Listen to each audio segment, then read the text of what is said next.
Mesdames, Messieurs, bienvenue à ce nouveau magazine d'Info 15 RDC, un magazine d'un numéro donc essentiellement consacré à la situation sécuritaire dans l'Est de la République démocratique du Congo. Sans plus attendre, abordons toutes ces informations pour la deuxième fois consécutive. Les conseils des Nations Unies se réunissent en urgence à demande de la République démocratique du Congo le mardi 28 janvier 2025 pour évaluer sur la situation sécuritaire à l'Est de la RDC. 2 jours seulement après la première réunion d'urgence du Conseil de sécurité des Nations Unies sur l'intensification des combats entre les FARDC et l'M23 soutenus par le Rwanda, une nouvelle réunion s'est déroulée ce mardi 28 janvier sur demande de la RDC en vue d'obtenir des sanctions de la part de la communauté internationale contre le Rwanda et espérer ainsi un cessez-le-feu avec effet immédiat. Lors de sa prise de parole, la ministre des Affaires étrangères, Thérèse Kaikwamba Wagner, a fait savoir au Conseil que l'heure de la parole est révolue. Il était donc temps d'agir.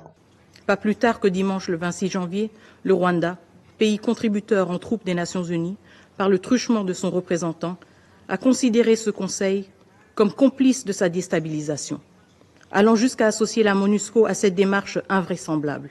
Si cette stratégie a porté des fruits par le passé, le temps de la manipulation et du mensonge est désormais révolu. La vie de la population civile, privée de moyens de subsistance depuis maintenant 4 jours à Goma, dépend des décisions que vous devez prendre aujourd'hui. Nous ne sommes pas venus aujourd'hui pour vous dire ce que vous ne connaissez pas, mais nous sommes venus vous demander de prendre le courage de faire ce qui est droit et ce qui est dans vos prérogatives. Les vies des civils ne peuvent pas être pendues à la machinerie politicienne qui observe sans agir. Elle est revenue sur la gravité des dégâts causés par l'armée rwandaise lors de cette défensive, défiant ainsi les conseils de sécurité dans son ensemble. Reconnaître la responsabilité du Rwanda dans les violations multiples de notre souveraineté, ainsi que dans les atrocités qu'il commet, a été insuffisant pour qu'il cesse sa poursuite du conflit. Les victimes ne sont plus seulement congolaises. Le Rwanda a frappé l'Afrique et l'Amérique latine, en tuant des militaires sud-africains, malawites et uruguayens venus protéger les civils. Il a frappé ce conseil en tuant des casques bleus de la MONUSCO. N'est-ce pas une preuve suffisante pour vous que lors de chacune des réunions convoquées par ce Conseil, la liste des orateurs regorge de pays d'Afrique et d'ailleurs, cherchant à vous pousser à agir? Dimanche, c'était l'Afrique du Sud, le Burundi, l'Uruguay. Aujourd'hui encore, nous sommes rejoints dans un esprit de solidarité par nos frères et sœurs de l'Angola, de l'Afrique du Sud, de l'Uruguay, du Guatemala, du Zimbabwe, du Sénégal, du Burundi. Tous ont répondu, car l'humanité est en jeu. Tous sont venus voir ce que vous allez faire. À quel seuil de catastrophe humanitaire et de violation flagrante de notre territoire devrez-vous enfin agir pour sanctionner les responsables du M23 et les officiers rwandais et leurs complices? Si ce Conseil ne sanctionne pas, l'histoire marquera ce temps comme l'époque de l'impuissance et de l'indifférence du Conseil de sécurité. Le droit de rachat de ce Conseil sur cette crise n'est nulle part ailleurs que dans les actions immédiates. Et déjà, nous voyons venir une manœuvre prévisible. Le Rwanda, qui a délibérément dirigé cette guerre sur le territoire d'un autre État souverain, le nôtre, commence à revendiquer que les combats atteignent son propre sol. Une communication officielle de l'ONU avec la prise en compte des revendications congolaises est très attendue. Et pendant ce temps, à Kinshasa, 2 marches spontanées ont été signalées partout, presque. Le ministre de la Communication et porte-parole du gouvernement lors de sa sortie médiatique a salué ces gestes de patriotisme des Congolais, mais a dénoncé avec la plus haute et dernière énergie le pillage, les gestes de vandalisme perpétrés lors de ces marches. Souvent. Message à liboso eza kopesa botondi. Botondi na ba Congolais nyonso bisika nyonso bazali. Tolobaka mikolo nyonso bitumba oyo eza bitumba ya président Félix Antoine Tshisekedi ye moko te. Bitumba oyo eza pe bitumba ya mama Soumino Atena gouvernement na ye mobimba. bitumba oyo eza bitumba président Sénat na président Assemblée te. Bitumba oyo eza bitumba ya ba Congolais nyonso. Donc ya liboso eza message au peto tindeli ba compatriotes na biso oyo baza na Goma. Soldat ou militaire rwandais akoki kotikala na Goma te. Voilà. Akoki kotikala pe na point moko ya territoire na biso te. Bravo. Voilà. Message wana il faut ezala clair. Congolais aza na droit ya kobunda pona ekolo na ye. Président Félix Antoine Tshisekedi yaza commandant suprême ya ba front nyonso. Na bitumba oyo Congolais nyonso aza na obligation ya kotelema. Kasi tolanda nzela ya président Félix Antoine Tshisekedi. Tout à fait. To telema, to bundela ekolo na biso na kimia. To telemi biso nyonso na basini ya mandalala. Voilà. Mandalala eza signe ya matanga. Biso nyonso lelo toza na matanga po bandeko na biso baza ba innocent. Voilà. Bazo kufa na ba bombe ya ba oyo ide na bango eza kaka bayiba biloko nzamba pesa biso. Voilà. Yango depuis lobby na ba front mine omitano na lobby toko bakisa pe front spirituel. Voilà. Parce que makila ya bana Congo o ezokwe ya pona bitumba oyo o balobaka ça va crier vengeance. Tout à fait. Poezonga place ba coupable oyo nyonso bazoboma bana Congo na mboka na bango il faut ba futa.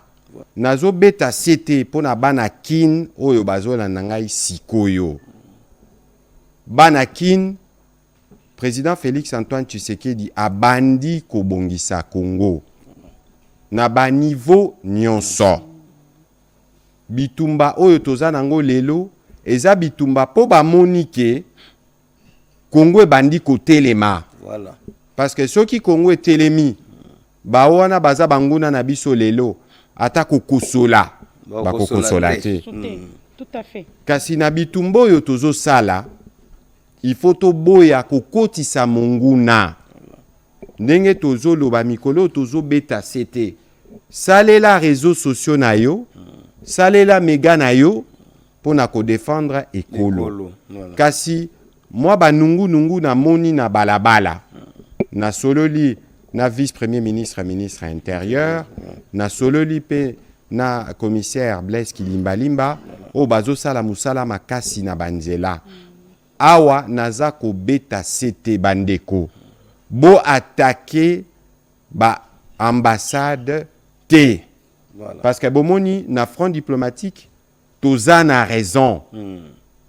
Momona ki o esalama ki pe nazo pe sabino information lelo. Lelo lisusu.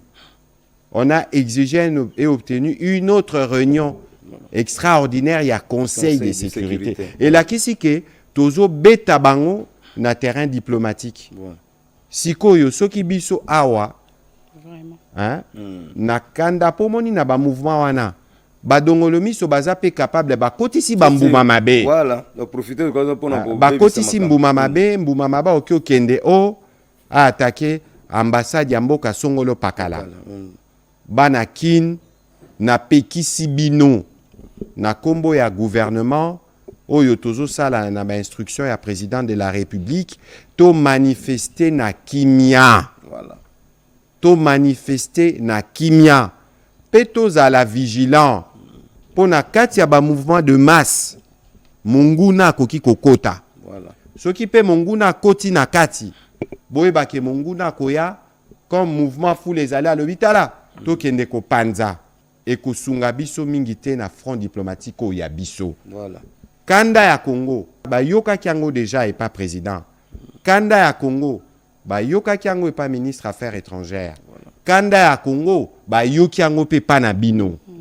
Po bokiti na balabala. Et face à l'aggravation de la situation sécuritaire dans l'Est de la RDC, le président de la République, Félix Antoine Tshisekedi Tshilombo, s'est adressé à la nation congolaise tard dans la nuit du mercredi 29 janvier 2025. Le condensé de ses discours dans cet élément.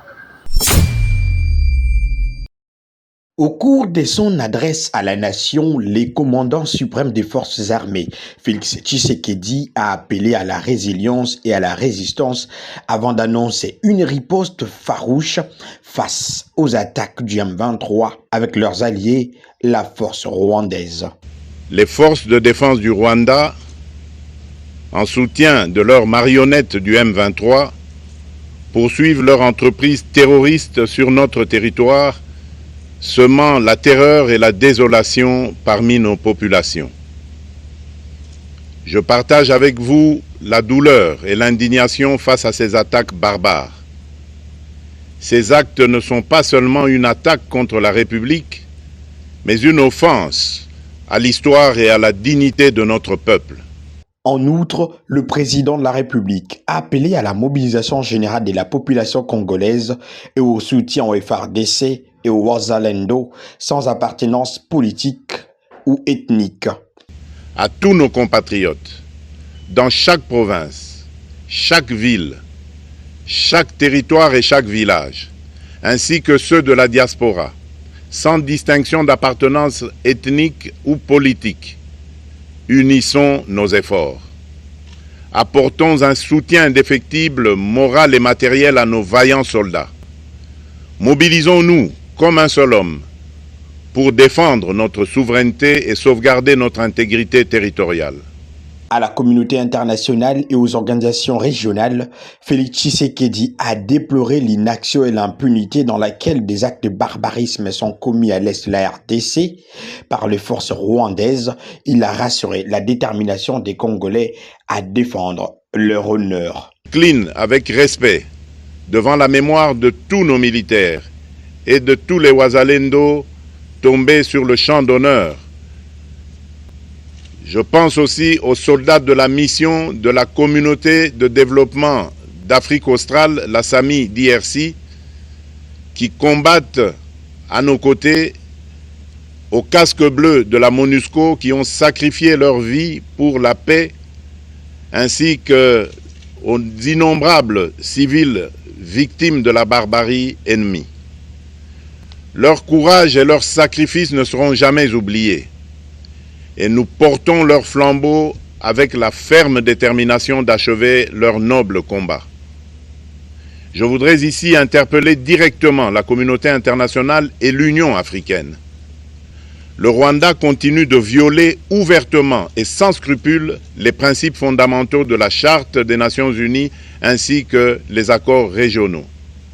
Pire, ces agissements se déroulent dans une impunité totale et ce, avec un mépris manifeste des règles internationales et des valeurs que ces institutions sont censées défendre. Cette attitude arrogante, qui ne cherche même plus à masquer ses forfaits, est une provocation inacceptable à l'égard de notre souveraineté et de la stabilité régionale. La présence de milliers de soldats rwandais sur notre sol, leur soutien politique, logistique et militaire à leur pantin du M23, ainsi que leur implication dans l'exploitation illégale de nos ressources naturelles, nous conduisent tout droit à une escalade aux conséquences imprévisibles, mettant en danger toute la région des Grands Lacs. Votre silence et votre inaction face à la barbarie du régime de Kigali et aux atrocités perpétrées par ses supplétifs sur notre territoire constituent un affront non seulement à la République démocratique du Congo, mais également aux valeurs universelles de justice et de paix. Avant de chuter, le premier citoyen du pays a invité la jeunesse à s'enrôler massivement dans l'armée et à rassurer la population de l'Ituri, Nord et Sud Kivu de son engagement sans faille pour le maintien de la paix dans ces territoires. C'est la fin de ces numéros spécial Est-Guerre dans l'Est de la RDC. Merci pour vous de l'avoir suivi. On se retrouve très prochainement avec le même plaisir et de nouvelles informations. Au revoir.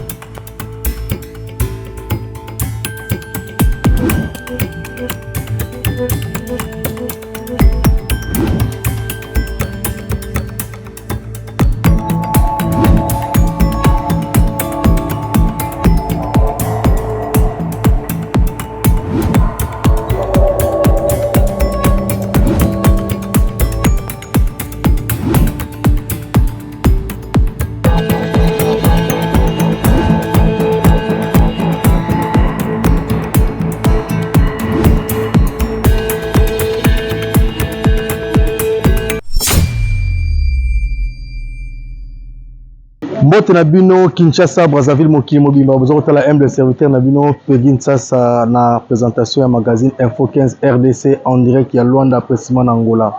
Tout dans magazine, Nabisio Mokolelo, pour nous Sabino, que 30e réunion, il y a conseil des ministres, il y a le 31 janvier, et le cas qui n'engeni Kuna, na ville à Kinshasa, boulanda reportage Oyo.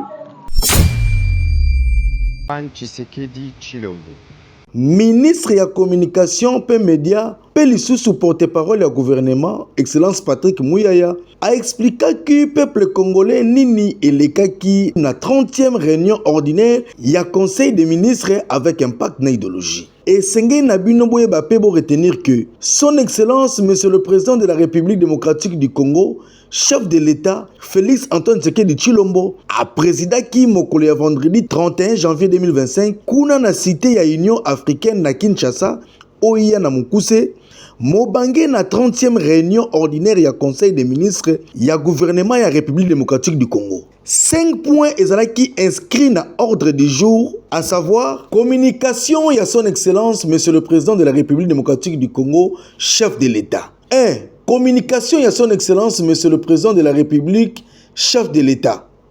2. Point d'information. 3. Approbation et relevé à décision à conseil des ministres. 4. Examen et adoption et dossier. 5. Examen et adoption et texte. Bref, nyonso oyo elobamaka na conseil des ministres ezali kaka pour l'intérêt ya peuple congolais, pe mokonzi ya mboka azali kobeta sete pour être kimia eikana na Congo, surtout na makamotali bitumba ya este oyo ezali prioritaire pour être esila avec impact na idéologie. Kasi wala na mo extrait oyo ndenge porte-parole du gouvernement a expliqué qui na lopoto. Le destin de notre nation est mis à l'épreuve. Dans la partie Est, nos populations subissent une agression injuste. Orchestrée dans les mépris total de notre souveraineté, chaque jour, nos vaillants soldats tombent au front pour défendre l'intégrité de notre territoire. Un carnage humanitaire s'opère sur nos territoires et nous ne devons pas rester inactifs. Chaque jour, nos compatriotes attendent de nous une réponse forte, digne et à la hauteur du serment que nous avons prêté. Dans cette preuve, l'heure n'est ni aux hésitations, ni aux divisions. Elle est à la mobilisation totale de toutes nos forces pour résister, pour informer et surtout pour vaincre. Nous devons parler d'une seule voix, agir avec une seule détermination et montrer au monde entier que la République démocratique du Congo est debout. Le peuple congolais dans son ensemble nous observe et exige de nous discipline, engagement et efficacité. Fin des citations. C'est avec ces mots d'exhortation que le président de la République a commencé ses conseils de ministres centrés spécifiquement sur la situation dans le Nord Kivu, marquée par la présence de forces de l'armée rwandaise. Spécial briefing presse il y a samedi 1er février 2025 et les cas qui n'ont pas dans le reportage Oyo.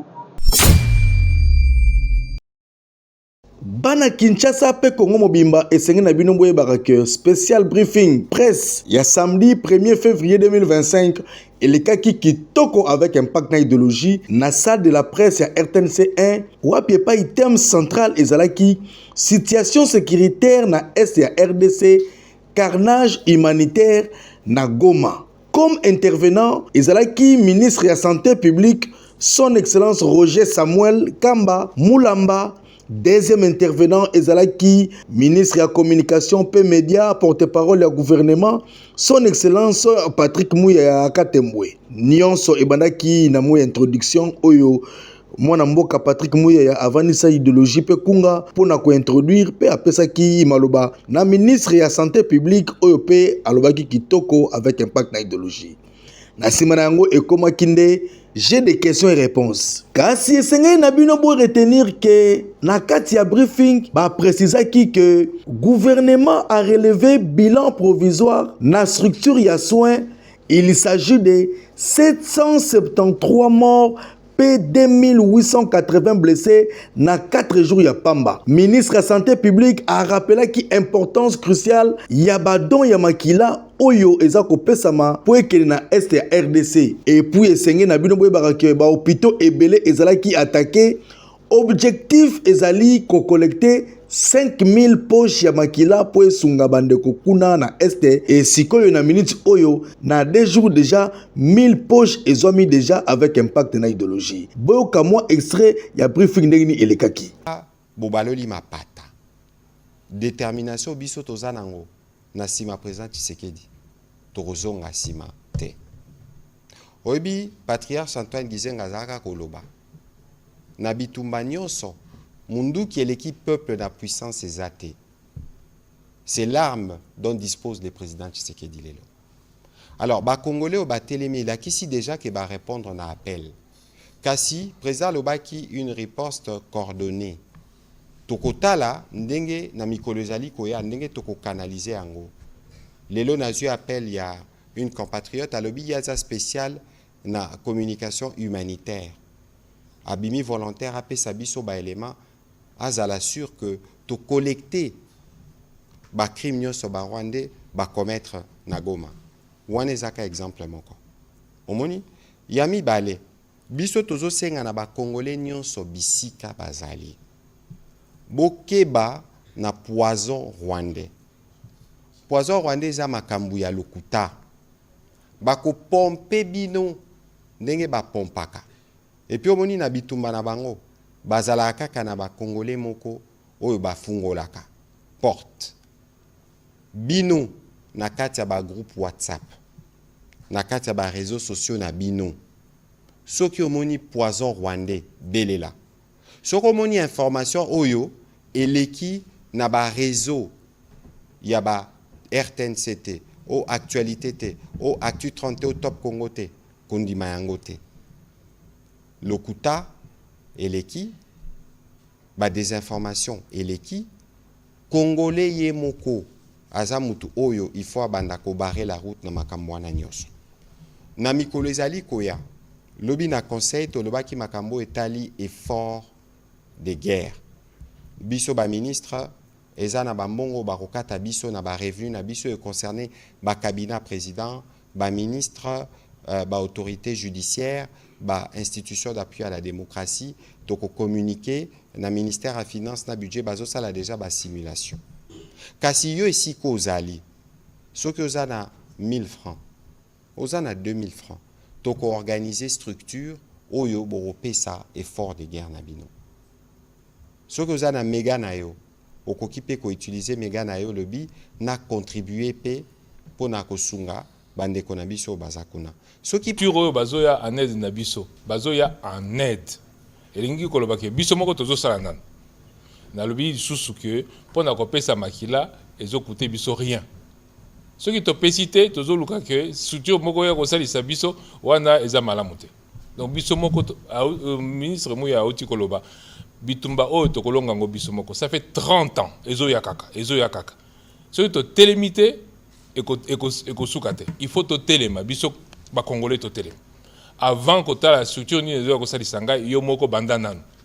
ko banda pona biso ezali pona bakisi to pesi pona makila to pesi mais quand même na question na yo na ko pesa yo ya no parce que tozali par exemple na médecins sans frontières au baza penza sur place baza permettre biso ko déplacer ba hôpitaux na ibisibino que il y a des hôpitaux qui ont été bombardés et donc il faut maintenant réorganiser. Tu vois, Médecins sans frontières. Vous savez que tout le monde déjà quitte il y a traumatologie. Tout le monde ensemble na bato ya OMS.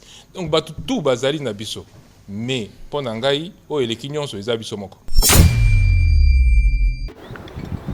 Bondi melangai bandeko nangai awa tozali na Congo central te ni na Équateur to pe na Kasai kasi tozali bel et bien na ville province ya Kinshasa na commune ya Mongafula précisément na Ngudiabaka population ya Ngudiabaka bazali kolelepa ya bakonzi balobi etondire bazali abandonné to bazali ba orphelin de père et de mère pona nini na Ngudiabaka école ya malongo ezali te wenze ezali te hôpital ezali te nzela kutu koloba te. Bongo pona mai ba melaka mai ya source soki o changer okoti na oya mabulu. Courant kutu koloba te. Ba tata na mama mususu ba kokisi 40 ans 45 ans ngudia baka nanu ba mona minda kopena courant snel te soki na ba panote. Na yango tango ba mona ki micro ya magazine Info 15 RDC ba yaki mbangu kobelela. Awa tuza wana ngudia baka mais tuza na difficulté aza ngudia baka fleuve tuza na ba difficulté za mwa mingi. Nzileza na mabe. Deuxièmement, courant zate. Troisièmement, école zate. Bana okotanga za malamu te. Terrain ya football zate. Hôpital zate. Donc tout ça makambe belé awa ozo zanga biso pena na kata mabelangu de bakao. Donc soki lelo tout ça na cas grave. Da tout ça perdre baté belé pour ni hôpital no ezana nte. Okolonga tanto malade ya 19h 20h tout ça moyen de transporter. Ti obima au mona pe mutakufi na nzela. Donc to sengi na chef de l'état penza asunga biso awa na shit ya fleuve route ya Ngudabaka tuza penza na souffrance ya makasi. Numéro 1 to sengi na ezana nu école pour na bana. Deuxièmement to sengi hôpital. Troisièmement to sengi route prince ekota. Quatrièmement to sengi penza toza na courant. Na mai penza eza biso penza problème awa. Ata ba tie so ba ONG ba source ezali mais eza mabe.